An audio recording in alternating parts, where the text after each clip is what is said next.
لأمية الكناني ولد يدعى كلاب، وكان شابا صالحا، وحين سمع أن الجهاد أفضل الأعمال في الإسلام وذروة سنامه ذهب إلى عمر بن الخطاب وقال له: أرسلني إلى الجهاد. قال عمر: أأحياء والداك؟ قال: نعم. قال: فاستأذنهما. فاستأذنهما، وبعد إلحاح شديد وافقا على مضض، فقد كان وحيدهما وشديد البر بهما، يؤنسهما ويساعدهما في كل شؤونهما. ذهب كلاب إلى الجهاد، ومرت الأيام على الأبوين بطيئة وثقيلة، وما لبث أن اشتد الشوق بالوالد، فصار البكاء رفيقه في ليله ونهاره. وذات يوم جلس أمية تحت شجرة، فرأى حمامة تطعم فراخها، فجعل ينظر وينشد: لمن شيخان قد نشدا كلابا، كتاب الله لو عقل الكتاب، تركت أباك مرعشة يداه، وأمك لا يسيغ لها شرابا، طويلا شوقه يبكيك فردا، على حزن ولا يرجو الإيابا، إذا هتفت حمامة بطن وج، على بيضاتها ذكرا كلابا. ثم اشتد حزن أمية على ولده كلاب، وطال بكاؤه حتى أصابه ما أصاب يعقوب عليه السلام، فابيضت عيناه من الحزن وفقد بصره، وصار لا يفتر عن ذكر ولده. ومن شدة ما في قلبه أخذ يدعو على عمر بن الخطاب ويقول شعرا: أعاذل قد عذلت بغير علم، وما تدري أعاذل ما ألاقي، إن الفاروق لم يردد كلابا، على شيخين سامهما فراقي، سأستعدي على الفاروق ربا، له دفع الحجيج إلى بساقي، وأدعو الله مجتهدا عليه، ببطن الأخشبين إلى زقاقي. فما كان من أحد أصحابه إلا أخذ بيده حتى أقبل به على حلقة عمر بن الخطاب، وأجلسه فيها وهو لا يدري. ثم قال له صاحبه: يا أبا كلاب. قال: نعم. قال: أنشدنا من أشعارك.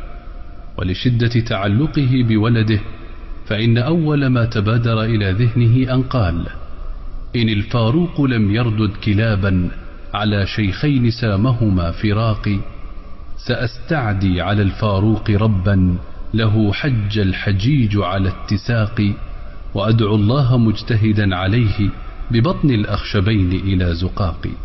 فقال عمر: من هذا؟ قالوا: هذا أمية الكناني.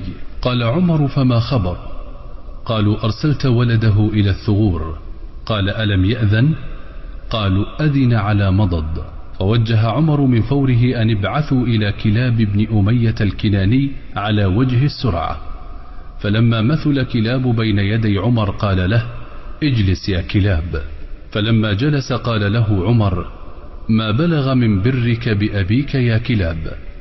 فقال: والله يا أمير المؤمنين، ما أعلم شيئا يحبه أبي إلا فعلته قبل أن يطلبه مني، ولا أعلم شيئا يبغضه أبي إلا تركته قبل أن ينهاني عنه.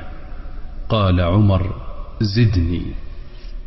قال: يا أمير المؤمنين، والله إني لا ألوه جهدي برا وإحسانا. قال عمر: زدني. قال كلاب: كنت إذا أردت أن أحلب له آتي من الليل إلى أغزر ناقة في الإبل، ثم أنيخها وأعقلها حتى لا تتحرك طوال الليل، ثم أستيقظ قبيل الفجر، فأستخرج من البئر ماء باردا، فأغسل ضرع الناقة حتى يبرد اللبن، ثم أحلبه وأعطيه أبي ليشرب. قال عمر: عجبا لك، كل هذا لأجل شربة لبن؟ فقال عمر: فافعل لي كما كنت تفعل لأبيك. قال كلاب: ولكني أود الذهاب إلى أهلي يا أمير المؤمنين. قال عمر: عزمت عليك يا كلاب. فمضى كلاب إلى الناقة فحلب وفعل كما كان يفعل لأبيه، ثم أعطى الإناء لعمر بن الخطاب. قال عمر لمن حوله: خذوا كلاب فأدخلوه في هذه الغرفة وأغلقوا عليه الباب. ثم أرسل عمر إلى الشيخ ليحضر، فأقبل يقاد لا يعلم ما يراد به، فإذا شيخ واهن قد عظم همه واشتد بكاؤه وطال شوقه، يجر خطاه جرا حتى وقف على رأس أمير المؤمنين. فسأله الفاروق: يا أمية، ماذا بقي من لذاتك في الدنيا؟ قال: ما بقي لي من لذة يا أمير المؤمنين. قال عمر: فما تشتهي؟ قال أمية: أشتهي الموت. قال عمر: أقسمت عليك يا أمية إلا أخبرتني بأعظم لذة تتمناها الآن. قال أمية: أما وقد أقسمت علي، فإني أتمنى لو أن ولدي كلابا بين يدي الآن أضمه وأشمه وأقبله قبل أن أموت. قال عمر: فخذ هذا اللبن لتتقوى به.